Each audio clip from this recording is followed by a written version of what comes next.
സ്വാഗതം.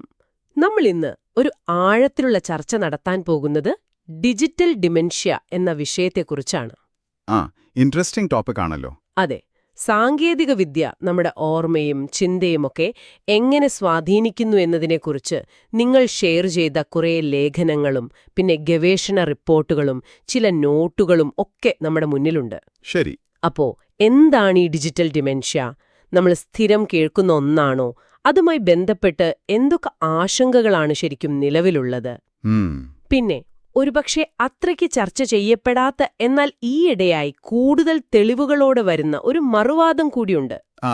അത് ശരിയാണ്. ഇതിനെല്ലാം ഉത്തരം കണ്ടെത്തലാണ് നമ്മുടെ ഇന്നത്തെ ഈയൊരു അന്വേഷണം. ലളിതമായി ചോദിച്ചാൽ, ഈ സ്ക്രീനിൽ നമ്മൾ നോക്കിയിരിക്കുന്ന സമയം അത് നമ്മുടെ തലച്ചോറിന് അത്ര നല്ലതാണോ?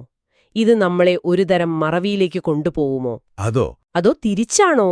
ഈ ടെക്നോളജി ചിലപ്പോൾ നമ്മുടെ തലച്ചോറിനെ സംരക്ഷിക്കുകയാണോ ചെയ്യുന്നത്? ഇതാണ് പ്രധാന ചോദ്യം. ശരിയാണ്. സമൂഹത്തിൽ പൊതുവേ ഈ ടെക്നോളജിയെക്കുറിച്ച് ഒരു പേടിയുണ്ട്. ബ്രെയിൻ റോട്ട് എന്നോ ബ്രെയിൻ ഡ്രെയിൻ എന്നൊക്കെ ആളുകൾ പറയുന്നത് കേൾക്കാം. അതെ. നിങ്ങൾ തന്ന സോഴ്സുകളിലും ആ ഒരു ആശങ്ക കാണുന്നുണ്ട്. പക്ഷേ ആ പേശികൾക്കപ്പുറം ശാസ്ത്രീയമായി എന്താണ് പറയുന്നത് എന്ന് നമുക്ക് വിശദമായിട്ട് നോക്കാം. ഓക്കെ, അപ്പൊ നമുക്ക് കാര്യത്തിലേക്ക് കടക്കാം. എന്താണ് ഈ ഡിജിറ്റൽ ഡിമെൻഷ്യ ശരിക്കും? ഇത് ആരാണ് കൊണ്ടുവന്ന ആശയം? ഇത് പ്രധാനമായും മുന്നോട്ട് വെച്ചത് ഒരു ജർമ്മൻ ന്യൂറോ സയന്റിസ്റ്റാണ്, മാൻഫ്രെഡ് സ്പിറ്റ്സർ. സ്പിറ്റ്സർ.